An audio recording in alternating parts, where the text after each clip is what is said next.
Hi friends, welcome back to heavenly things. ఈరోజు ఆలూ కర్రీని స్పెషల్గా ప్రిపేర్ చేస్తున్నాను. ముందుగా బంగాళదుంపల్ని 2 విజిల్స్ వచ్చేంత వరకు ఉడికించి తీసుకోవాలి. ఈ పొటాటో కర్రీని కొబ్బరి పాలు వేసి ప్రిపేర్ చేస్తున్నాను. టేస్ట్ చాలా బాగుంటుంది. చివరి వరకు స్కిప్ చేయకుండా చూడండి. ఇవి ఉడికేలోపు కొబ్బరి పాలు తీసుకుందాం. నేను ఇక్కడ హాఫ్ కొబ్బరి చిప్ప తీసుకుని గ్రైండ్ చేసుకున్నాను. ఇప్పుడు ఈ కొబ్బరిలోనికి కొద్దిగా వేడి నీళ్ళు వేసుకుని మళ్ళీ గ్రైండ్ చేసి తీసుకుందాము. ఒక గ్లాస్ వాటర్ని బాగా బాయిల్ చేసుకుని ఈ హాట్ వాటర్లో గ్రైండ్ చేసుకున్న కొబ్బరిని వేసేసుకోవాలి. ఇవి కాస్త గోరువెచ్చగా అయిన తర్వాత కొబ్బరి పాలు తీసుకుందాం. ఇవి చల్లారేలోపు మసాలా ప్రిపేర్ చేసుకోవాలి. మసాలా దినుసులు ఒకసారి చెప్పేస్తాను. ధనియాలు 1 స్పూన్, జీలకర్ర 1 స్పూన్, లవంగాలు 6, మిరియాలు 6, చెక్క 1/2 ఇంచ్, ఇలాచి 4 తీసుకోవాలి. ఇవి లో ఫ్లేమ్లో ఫ్రై చేసుకుని పక్కన పెట్టేసుకుందాం.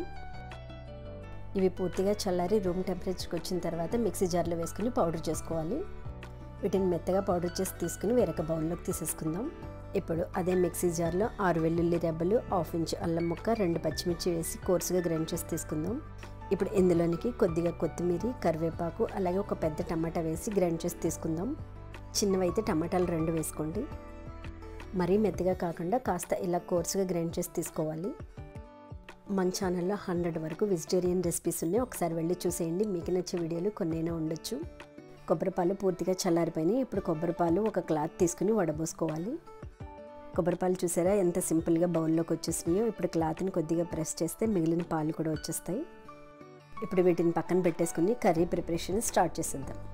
ప్యాన్ హీట్ అయిన తర్వాత కొద్దిగా ఆయిల్ వేసుకుందాం. ఆయిల్ హీట్ అయిన తర్వాత 2 ఉల్లిపాయలు కట్ చేసి వేసి ఫ్రై చేసుకోవాలి.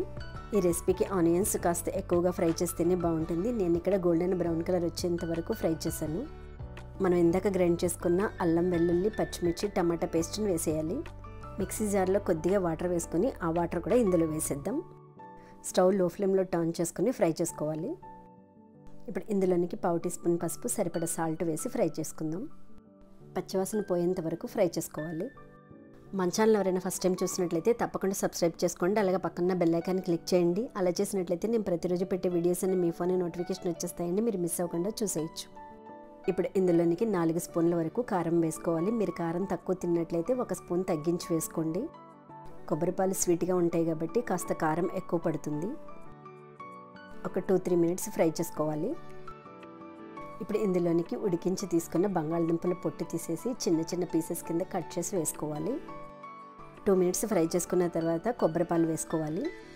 మనం కర్రీ ప్రిపేర్ చేసుకున్నప్పుడు ఎంత క్వాంటిటీ వాటర్ వేసుకుంటామో సేమ్ అంతే క్వాంటిటీ కొబ్బరి పాలు కూడా వేసుకోవాలి. ఎక్కువ పోయాల్సిన అవసరం లేదు. పాలు మొత్తం కర్రీలో కలిసేటట్టు ఒకసారి కలిపేసుకుని ఇంకా పాలు ఏమన్నా పడతాయి అనిపిస్తే మళ్ళీ కొన్ని పోసుకోవచ్చు. హాఫ్ కొబ్బరి చిప్పకి 1.5 గ్లాసు కొబ్బరి పాలు వచ్చాయి. ఇక్కడ నేను తీసుకున్న పెద్ద సైజు 4 బంగాళదుంపలకి ఈ పాలు మొత్తం పట్టేశాయి. ఒకసారి మిక్స్ చేసుకుని స్టవ్ హై ఫ్లేమ్లోకి టర్న్ చేసుకోవాలి. ఇది మరిగి ఒక పొంగు వచ్చిన తర్వాత స్టవ్ని మీడియం ఫ్లేమ్లో టర్న్ చేసుకుని మూత వేసుకుని ఉడికించుకోవాలి. కొబ్బరిపాలలో బంగాళదుంప ఉడకడం వల్ల కర్రీ చాలా టేస్టీగా ఉంటుంది. ఇప్పుడు ఇందులోనికి 5 వరకు పచ్చిమిర్చి, కరివేపాకు, కొత్తిమీర వేసుకుందాం. కొబ్బరిపాల వల్ల పొంగు తొందరగా వస్తుంది. మధ్య మధ్యలో కలుపుతూ చూసుకుంటూ ఉండాలి. కర్రీ కాస్త దగ్గర పడుతుండగా మనం గ్రైండ్ చేసి పెట్టుకున్న మసాలా పౌడర్ని కూడా వేసేసుకోవాలి. ఒకసారి బాగా మిక్స్ చేసుకుందాం. చివరిగా ఇంకొంచెం కొత్తిమీర వేసుకొని స్టవ్ లో ఫ్లేమ్లో టర్న్ చేసుకుని మూత వేసుకుని ఒక 5 మినిట్స్ ఉడికించుకోవాలి.